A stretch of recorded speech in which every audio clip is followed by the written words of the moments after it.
On point Bharat पर आप सभी का स्वागत है। मैं हूं डॉक्टर सीमा परिहार। आज की न्यूज हेडलाइंस। ट्रंप पर गोली चलने के बाद बाइडेन का दूसरा संबोधन। बोले, हिंसा के दौर में शांति की जरूरत। हमलावर के घर गाड़ी से विस्फोटक बरामद। दिल्ली में सीएम केजरीवाल के खिलाफ बीजेपी कार्यकर्ताओं का प्रदर्शन। जेएनयू में अब शुरू होगा हिंदू, बौद्ध और जैन का study centre. Tesla rash driving पर लगाम लगाने को ला रही नए फीचर्स। अक्षय कुमार के साथ हाउसफुल 5 में कॉमेडी का तड़का लगाएगा ये सुपरस्टार। क्लैट 2025 रजिस्ट्रेशन से करे कॉमन लॉ। कर्मचारी चयन आयोग एसएससी की सबसे बड़ी भर्तियों में शामिल। एसएससी सीजीएल 2024 के लिए 24 जून से शुरू हो चुके हैं आवेदन। राहुल द्रविड़ के जाने के बाद टीम इंडिया को मिल गया नया हेड कोच। और अगले 2 दिनों के दौरान पंजाब, हरियाणा, राजस्थान, उत्तर प्रदेश और बिहार का मौसम लगभग शुष्क रहेगा। ट्रंप पर गोली चलने के बाद बाइडेन का दूसरा संबोधन। बोले, हिंसा के दौर में शांति की जरूरत। हमलावर के घर गाड़ी से विस्फोटक बरामद। अमेरिका के पूर्व राष्ट्रपति डोनाल्ड ट्रंप पर हुए जानलेवा हमले के बाद मौजूदा राष्ट्रपति जो बाइडेन ने दूसरी बार जनता को संबोधित किया। संबोधन में उन्होंने हमले की निंदा की है। बाइडेन ने अमेरिकी समाज में हिंसा पर कहा, हम इस रास्ते पर नहीं जा सकते हैं। हम अपने इतिहास में बहुत हिंसा झेल चुके हैं। अमेरिका की सुलगती राजनीति के दौर में शांत रहने का वक्त है। उन्होंने हमले के दौरान मारे गए एक आम नागरिक के परिजन के प्रति संवेदना जताई और उसे हीरो बताया। सीएम केजरीवाल के खिलाफ बीजेपी कार्यकर्ताओं का प्रदर्शन। इन मुद्दों को लेकर कर रहे विरोध। BJP protest. दिल्ली के सीएम अरविंद केजरीवाल के खिलाफ बीजेपी कार्यकर्ताओं ने विरोध प्रदर्शन किया है। बीजेपी कार्यकर्ताओं ने बिजली और पानी की समस्या को लेकर प्रदर्शन किया। इस दौरान उन्होंने आप सरकार के खिलाफ नारेबाजी भी की। कार्यकर्ताओं का कहना है कि दिल्ली के लोगों को बिजली और पानी की समस्या से जूझना पड़ रहा है, लेकिन समस्या का कहीं भी समाधान नहीं हो रहा है। जेएनयू में अब शुरू होगा हिंदू, बौद्ध और जैन का स्टडी सेंटर। अगले सत्र से एडमिशन शुरू, ऐसे मिलेगा प्रवेश। जवाहरलाल नेहरू विश्वविद्यालय में अब हिंदू, बौद्ध और जैन अध्ययन केंद्र भी स्थापित हुआ है। इसमें स्नातकोत्तर पाठ्यक्रम की पढ़ाई होगी। इसके अलावा छात्र पीएचडी भी कर पाएंगे। इसमें प्रवेश लेने के लिए उम्मीदवारों को CUET की परीक्षा देनी होगी। अभी फिलहाल तीनों केंद्रों में 20-20 सीट्स ही उपलब्ध होंगी। इसके बाद सीटों में बढ़ोतरी भी होगी। नए केंद्र स्थापित करने के निर्णय को जवाहरलाल नेहरू विश्वविद्यालय की कार्यकारी परिषद ने 29 मई को एक बैठक में मंजूरी दी थी। इसके बाद अधिसूचना जारी कर दी गई थी। विश्वविद्यालय ने कहा है कि राष्ट्रीय शिक्षा नीति 2020 और भारतीय ज्ञान प्रणाली के कार्यान्वयन का पता लगाने और सिफारिश करने के लिए जेएनयू द्वारा एक समिति का गठन किया गया था।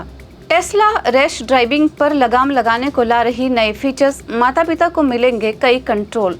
Tesla parental control feature. Electric car Tesla में जल्द ही 2 नए फीचर जुड़ने वाले हैं, जिसके आने के बाद माता पिता को इस पर पूरा कंट्रोल मिलेगा, जिसके बाद उनके बच्चे रैश ड्राइविंग नहीं कर पाएंगे। इतना ही नहीं, रैश ड्राइविंग करने पर उसका अलर्ट पेरेंट्स को उनके मोबाइल पर तुरंत मिल जाएगा कि उनका बच्चा कितनी तेज कार चला रहा है। अक्षय कुमार के साथ हाउसफुल 5 में कॉमेडी का तड़का लगाएगा ये सुपरस्टार। साजिद नाडियावाला ने कंफर्म की एंट्री। बॉलीवुड की popular comedy franchise film Housefull को दर्शकों ने बहुत प्यार दिया है। 4 पार्ट्स के बाद मेकर्स अब 5वें पार्ट को रिलीज करने की तैयारी में है। हाउसफुल 5 लंबे समय से चर्चा में बनी हुई है। इस फिल्म की स्टार कास्ट में अक्षय कुमार, रितेश देशमुख और अभिषेक बच्चन होंगे। अब चौथे एक्टर के नाम का भी खुलासा हो गया है। अक्षय कुमार, अभिषेक बच्चन और रितेश देशमुख हाउसफुल 5 का हिस्सा होंगे। और अब एक और नए सुपरस्टार संजय दत्त की एंट्री लगभग कंफर्म हो चुकी है।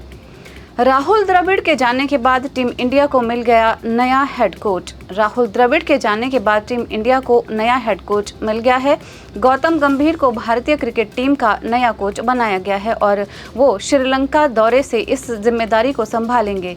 Team India T20 world cup जीती है और उम्मीद की जा रही है कि द्रविड़ ने जिस मुकाम तक टीम को पहुंचाया था, गंभीर उससे आगे ले जाएंगे और भारत को ICC ट्रॉफीज दिलाएंगे। गंभीर आक्रामक खिलाड़ी रहे हैं, ऐसे में वो बतौर टीम इंडिया के कोच कैसा काम करेंगे, इस पर सभी की निगाहें टिकी हुई है। इस बीच गंभीर के बारे में उनकी कोचिंग में खेल चुके आवेश खान ने बड़ा खुलासा किया है। क्लैट 2025 रजिस्ट्रेशन से करें कॉमन लॉ एडमिशन टेस्ट के लिए आवेदन 4,000 रुपये भरना होगा परीक्षा शुल्क। देश भर के लॉ कॉलेजेस में संचालित होने वाले यूजी और पीजी कोर्सेज में दाखिले के लिए आयोजित किए जाने वाले common law admission test CLAT 2025 में सम्मिलित होने के लिए जरूरी पंजीकरण क्लैट 2025 रजिस्ट्रेशन की प्रक्रिया सोमवार 15 जुलाई की दोपहर 12 बजे से शुरू हो गई है। पंजीकरण इस परीक्षा की नई आधिकारिक वेबसाइट से किया जा सकता है। कर्मचारी चयन आयोग एसएससी की सबसे बड़ी भर्तियों में शामिल एसएससी सीजीएल 2024 के लिए 24 जून से आवेदन चल रहे हैं।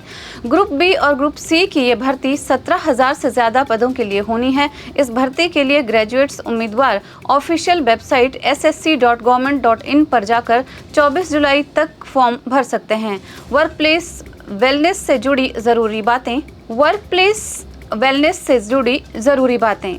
काम के दौरान लगातार बैठे न रहें। 2015 में किए गए ब्रिटिश अध्ययन के अनुसार जो लोग डेस्क पर काम करते हैं उन्हें लगातार बैठने से बचना चाहिए। साथ ही दिन में कम से कम 2 घंटे चलने या वॉक करने की कोशिश भी करनी चाहिए। काम करने के दौरान चारों ओर घूमना या थोड़ा वॉक करना या खड़े रहना चाहिए। ये न केवल आपके लिए शारीरिक रूप से स्वस्थ रखता है बल्कि ये आपकी प्रोडक्टिविटी को भी बढ़ाता है। साथ ही आप काम पर ज़्यादा ध्यान केंद्रित कर पाते हैं।